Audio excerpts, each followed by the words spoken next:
अस्सलाम वालेकुम अज़ीज़ तलबा व तालिबात। मैं जावेद अहमद साहब के साथ बच्चों छठी जमात की उर्दू की किताब है। सबक का नाम है शेर मैसूर टीपू सुल्तान। इसका पहला वाला हिस्सा हमने पढ़ा है, वो आप पहले वाले वीडियो में देख सकते हो। आज हम इसका दूसरा हिस्सा हम पढ़ने जा रहे हैं, जो कि सफ़ा नंबर 73 पे है।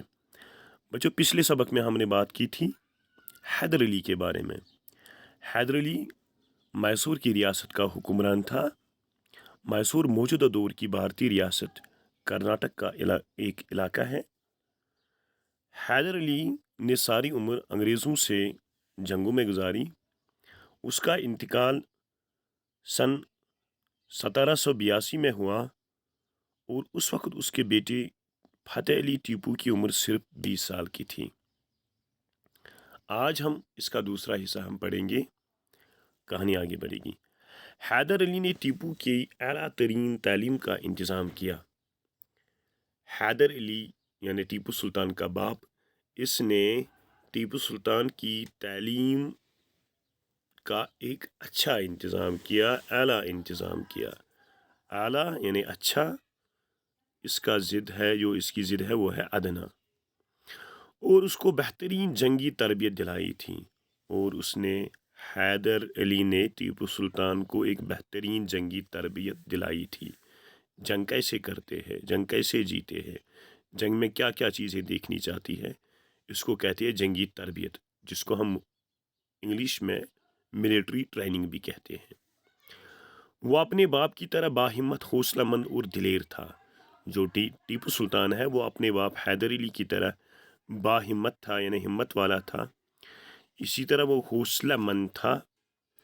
हौसलामंद यानी हौसला रखने वाला, यानी हौसला वाला, और वो दिलेर था, बहादुर था। सैर तफरी में भी टीपू को शेर का शिकार बहुत पसंद था। अगर हम सैर तफरी की बात करें, घूमना फिरना, सैर तफरी हो गया घूमना फिरना, किसी जगह जाना, तो सैर तफरी में इसको पसंद था, घूमने फिरने में, यानी इसको पसंद था कि ये शेर का शिकार करें। वो तलवार से शिकार करता था। टीपू सुल्तान तलवार से शिकार किया करते थे। शेर को बंदूक से मारना वो एक बुज़दिली समझता था। वो समझता था कि अगर शेर को हम बंदूक से मारेंगे, बंदूक से शेर का शिकार करेंगे, तो ये बुज़दिली है, क्योंकि बंदूक जो है ये हम दूर से चलाते हैं और शेर को किसी वार का, किसी हमले का मौका नहीं मिलता। तो तलवार से शिकार करने के लिए शेर के बिल्कुल पास जाना पड़ता है, उसके सामने आना पड़ता है, और शेर को भी जो है हमले का मौका मिलता है। वो इसको बुज़दिली समझता था। जो बुज़दिली है, ये आपको पता है, इसका मतलब बुज़दिल यानी डरपोक, कम हिम्मत। बुज़दिली इसका जो ज़िद है वो आएगा बहादुरी। उसके तख्त नशीन होने से पहले का वाक़ा है। जब ये तख्त नशीन हुआ, तख्त नशीन होना यानी तख्त पे बैठना, यानी बादशाह बनना, यानी हुक्मरान बनना। तो जब ये बादशाह बने, कौन? टीपू सुल्तान। उससे पहले का एक वाक़ा है। क्या वाक़ा है? कि एक रोज़ टीपू एक फ्रांसीसी अफसर के साथ शिकार को गया। एक रोज़ क्या हुआ, जो टीपू सुल्तान है ये एक फ्रांसीसी अफसर के साथ शिकार को गया। फ्रांस एक मुल्क है, वहाँ के लोगों को हम फ्रांसीसी कहते हैं। जैसे भारत के लोगों को हम भारती कहते हैं, नेपाल में रहने वालों को हम नेपाली कहते हैं, इसी तरह फ्रांस में रहने वाले लोगों को हम फ्रांसीसी कहते हैं। क्योंकि जो इसका बाप है उसके अच्छे ताल्लुकात थे फ्रांस के जो अंग्रेज़ हैं, फ्रांसीसी लोगों से उनके साथ अच्छे ताल्लुकात थे। ये उसी का वाक़ा है, एक है। वो एक दिन शिकार को गए, एक फ्रांसीसी अफसर उसके साथ थे। शेर सामने आया। जब शेर सामने आया तो अफसर ने बंदूक तान ली। जो ये फ्रांसीसी अफसर है, इसने अपनी बंदूक तान ली। यहाँ लफ्ज़ है तान ली, इसको समझना है। तानना हम उस चीज़ को कहते हैं जब किसी चीज़ को हमला के लिए हम उठाते हैं, हम कहते हैं हमने वो चीज़ तान ली। यानी जो आले हर्ब है उसको ज़रब लगाने के लिए जब हम बुलंद करते हैं तो हम कहते हैं हमने वो चीज़ तान ली। जैसे आप कुल्हाड़ी से किसी पर वार करोगे तो हम कहते हैं आपने कुल्हाड़ी तान ली, आपने छड्डी तान ली। इसी तरह है, बंदूक से हमला करेंगे तो बंदूक तान ली। یعنی جو بندوق کی جو نوک ہے وہ اس کی طرف شیر کی طرف کر لی اور بندوق تان لی، اس کو حملے کے لیے تیار کیا، بلند کیا اس کو، شاباش۔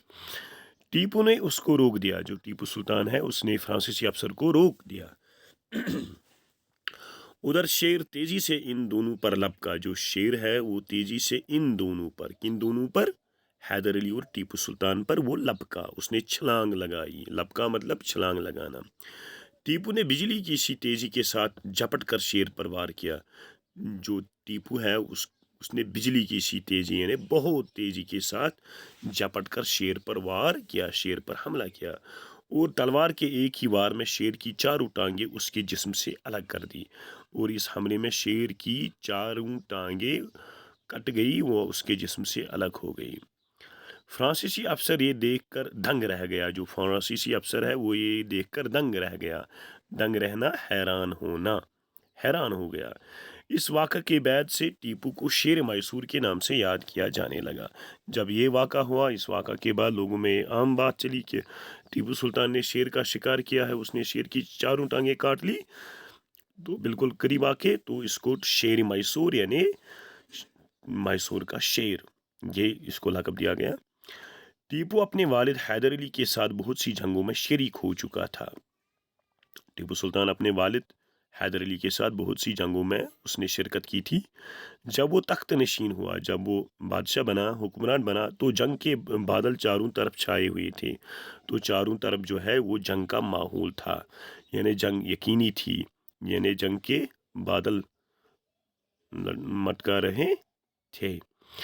تو انگریز بار بار ریاست پر حملہ کر رہے تھے، جو انگریز ہے وہ بار بار میسور کی ریاست پر حملہ کر رہے تھے، کیونکہ وہ اس ریاست پر قبضہ کرنا چاہتے تھے۔ یہ ادھر بات ہے، وہ چاہتے تھے کہ ہم کسی طرح اس ریاست پر قبضہ کریں، لیکن 2 سال لگاتار مسلسل مطلب لگاتار جنگ کے بعد سن 1784 میں ٹیپو سلطان نے انگریزوں کو اپنی شرائط پر صلح کرنے کے لیے مجبور کر دیا۔ ٹیپو سلطان نے انگریزوں کو مجبور کیا اپنی شرائط پر، شرط واحد ہے، اس کی جمع ہے شرائط، جو اس کی کنڈیشنز تھی، اس نے کچھ شرطیں رکھی انگریزوں کے سامنے، اور وہ انگریز ان شرطوں پہ صلح کرنے کے لیے مجبور ہوئے۔ صلح یعنی سمجھوتا یعنی امن معاہدہ، وہ مجبور ہوئے۔ امید ہے سبق سمجھ آیا ہوگا۔